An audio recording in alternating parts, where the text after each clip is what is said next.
Kasi isi-save ko yung ano, cooking ko para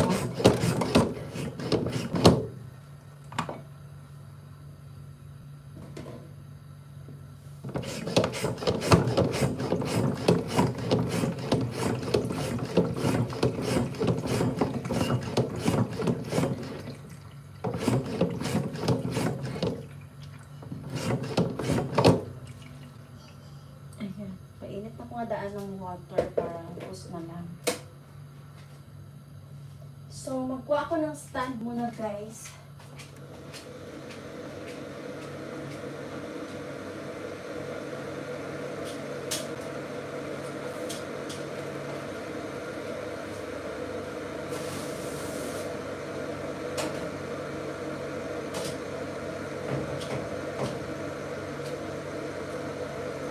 Sobrang lakas na apoy. Lipat tayo dito, guys. Thank you, si Koy, ha. Lipat ako dito para makapag-ano tayo. Ayan.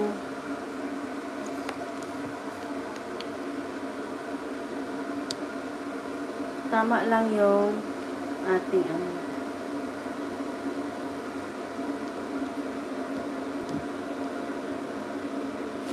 Thank you, guys. May rice pa naman.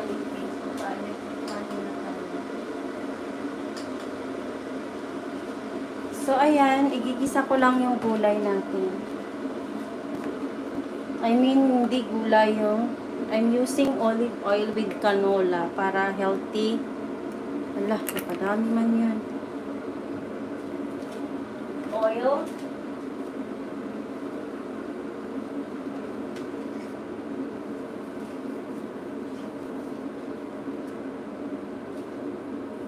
Then, igisa ko na siya.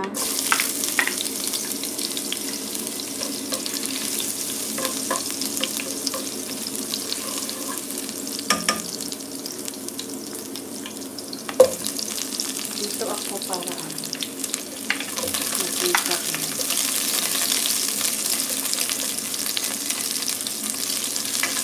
Siyempre, gagamit ako ng pampaasin na sampalok, ano. Ayan.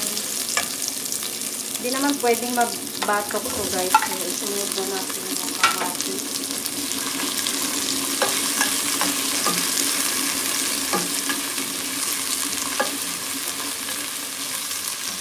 Ayan.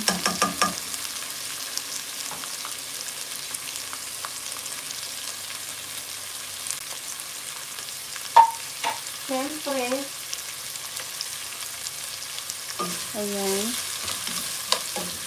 Medyo ano natin. Tapos ilagay na natin yung water muna tayo, guys. Okay.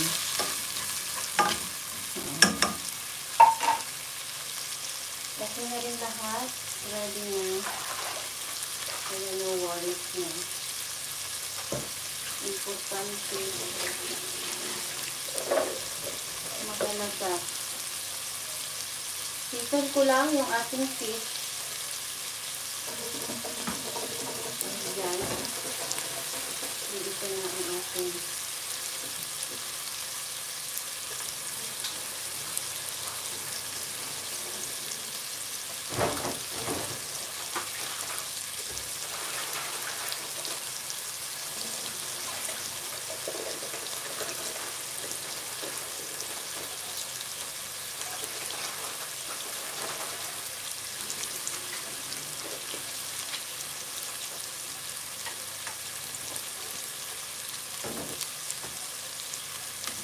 wow, ayan na medyo nag-ano na siya. Lagyan na natin ng tubig.